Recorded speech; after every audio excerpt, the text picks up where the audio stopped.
So good day everyone, my name is Rishami Villanueva, your reporter. So my topic is all about Chapter 8, Home After 5 Years.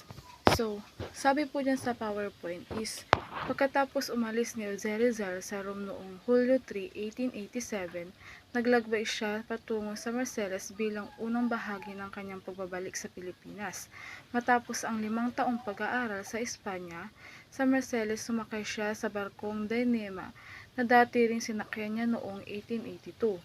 Binalaan siya ng kanyang kapatid na si Paciano Rizal at bayaw na si Silvestre Ubaldo na maaaring may mga taong gusto manakit sa kanya, ngunit hindi niya pinansin ang babalang ito dahil tinuloy niya ang pagbabalik. Ang pagbabalik ni Rizal ay dahil sa isang dahilan. Nais niyang operahan ang mga mata ng kanyang ina, tumulong sa mga kababayan, lalo na sa Solaring Algaryo, sa Hacienda di Calamba, at alamin ang epekto ng kanyang nobelang No Limitang Here sa mga tao at mga kalye. Sa personal na dahilan, gusto niya ring malaman kung bakit tumigil sa pagsulat sa kanya si Leonora Rivera. So next naman po is, katulad ng kanyang unang paglalakbay sa barkong Jimena, 5 taon ang nakalipas ay may mga dayuhan ding kasamang pareho si Jose Rizal. Dahil marunong na siya sa iba't ibang wika, nagsilbi siyang tagapagsalin or interpreter para sa kanyang mga kasama. Dumaong ang Daimena sa Saigon sa Vietnam at pagkatapos ay sumakay siya sa barkong Haihong na bumiyahe patungong Maynila.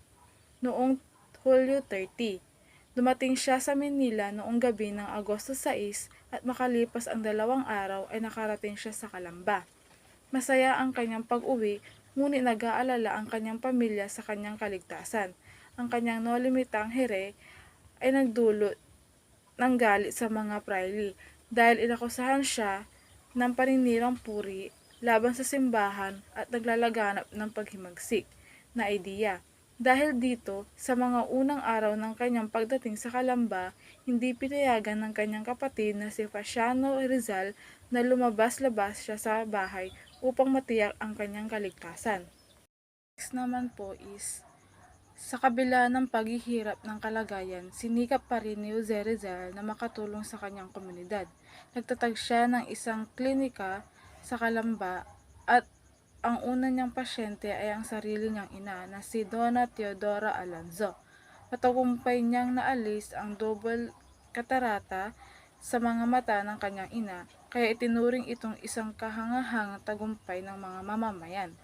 Dahil dito, lumagsa ang mga pasyente sa kanyang klinika, hindi lamang mula sa Calamba, kundi pati mula sa Manila at iba pang lalawigan, dahil siya ay nag-aaral at nagsanay sa Alemanya.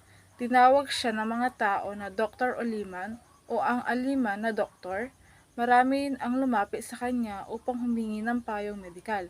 Madalas din siyang tanungin kung paano mapapalakas ang ganan sa pagkain at kadalasan na isinasagot niya ito ng emulsion discut, Scott's Emulsions, na isang kilalang pampalakas ng katawan noon. Next naman po is the further over the No Limitang Here. So, bago pa man makabalik si Rizal sa Pilipinas, may mga kopya na ang No Limitang Here ang nakapasok sa bansa. Kahit may mahigpit na pagbabantay ang adwana sa Manila, marami sa mga aklat ang nakalusot at napunta sa kamay ng iba't ibang tao. Ilan sa mga kopya ay napunta rin sa mga Espanyol, lalo na sa mga praili. Nang mabasa nila ang nilalaman ng nobela, nagalit sila dahil ipinakita ni Rizal ang mga praili bilang mga mapang-abuso at masasamang tauhan sa lipunan. Dahil dito, nagkaroon ng matinding controversial or furor, matinding galit at reaksyon laban sa aklat. Sa madaling salita, nagalit ang mga praile at mga kolonyal sa opisyal ng No Limitang Here dahil inilanta nito ang mga katiwalian at pang-aabuso ng simbahan at pamahalaang kolonyal noong panahon ng mga Espanyol. Next naman po is, nung dumating si Rizal sa Pilipinas, lalo pang tumaas ang tensyon dahil sa kontrobersyal ng kanyang nobela. May paniniwala ang iba't ibang matapang lamang si Rizal na magsulat tungkol sa kalagayan ng bansa dahil ligtas siya noon sa Europa.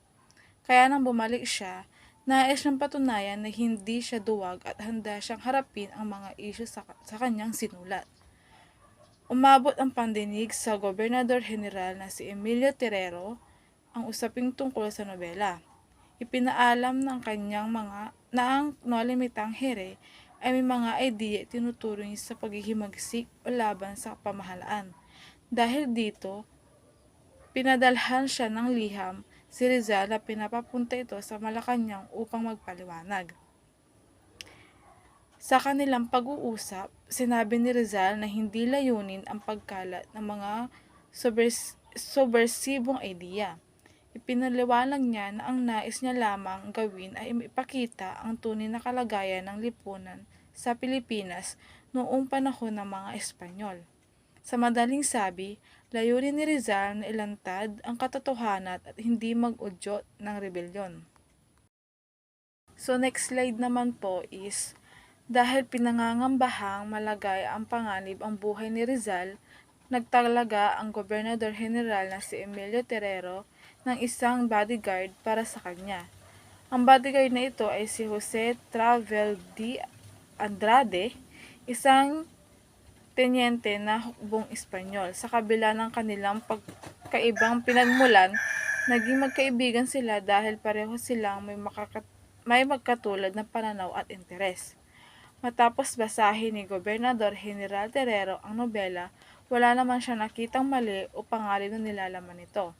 Gayunpaman, ang absorbiso ng Maynila na si Pedro Payo ay nagpadala ng kopya ng nobela sa sektor ng University of Santo Tomas na si Guerrero Echeverria. Bumuo ang sektor ng isang komite mula sa mga guro ng universidad upang suriin ang aklat.